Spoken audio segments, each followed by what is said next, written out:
Hello, hello, hello. This is Dr. Darwin Hayes coming to you live today. Um, good, good happy Monday. We are talking live today from my office. Wanted to reach out to everyone and talk to you a little bit about a tip for many of the students and for residents that are graduating, looking for jobs and finding jobs and having job opportunities come to them. Just wanted to give you a tip for the today. Actually, today's tip was based on a conversation I just had with a resident of mine who was talking about uh, the difference between having a signed contract and a verbal contract.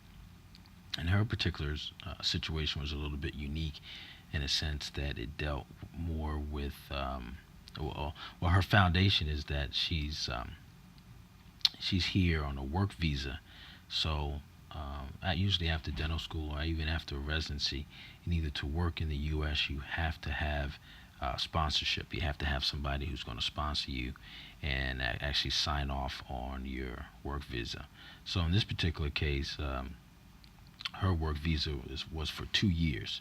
So in this case, she does not have a written contract, and she's okay with it, at least for right now, but primarily because of the fact that the employer has agreed to sponsor her, and that's all going to be documented and sent to the government. So she's covered there.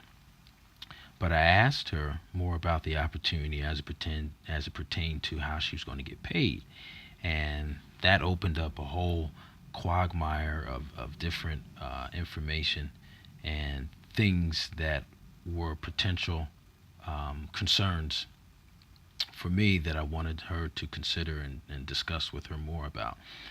The main thing was, how are you going to get paid? What's the agreement? What did you guys agree upon? And right now, it's not been solidified. So she's going to be accepting this position for 2 years, and she's going to be under the guidance and guise of this office. But there's not, at least for me, and mentoring and coaching her, there's just not enough foundational information that has been solidified. So I encouraged her to do a couple things. So part of the tip is, number one, you've got to figure out, have to delineate the actual agreement with your employer or your potential employer. Okay, for most new dentists coming out, is usually going to be either 20 or 30% of production.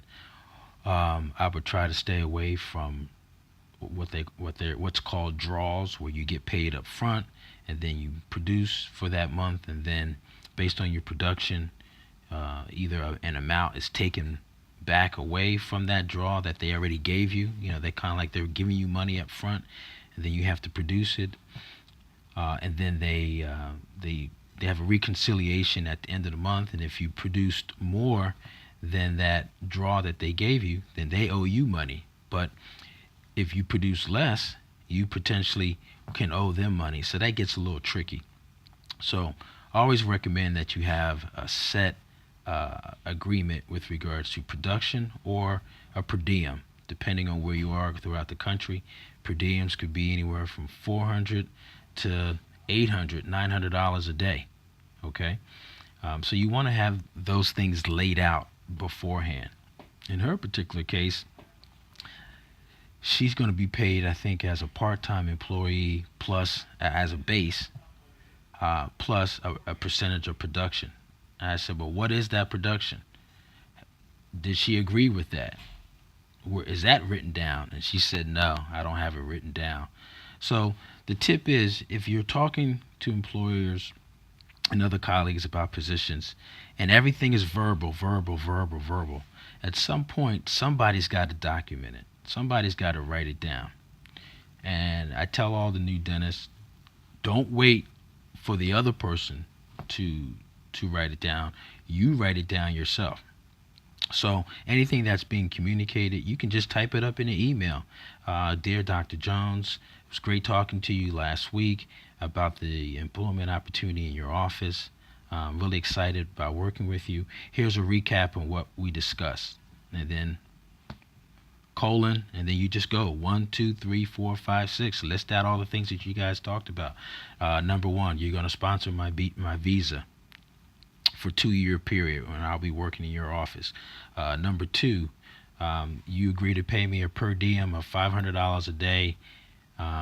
3, I'll have 5 days of vacation, paid vacation.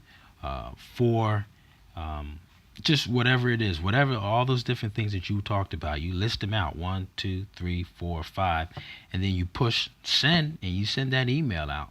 All right, and then that way, that serves as a partial or some form of written documentation that the owner or hiring dentist can agree to, and you guys can tweak whatever those specifics are on those different line items. But now you've got some type of written document, so that you guys can communicate and agree to something. Lots of times when there's problems in either a personal relationship or even a business relationship, there's some level of disconnect. There's somewhere where things are not connecting, and lots of times it's because of miscommunication or lack of communication. So one of the things you all as new dentists I recommend that you do is communicate up front, be proactive about it, and being proactive about it means documenting it. Send an email, either follow up with a written hand note, type it up, and mail it, snail mail, okay?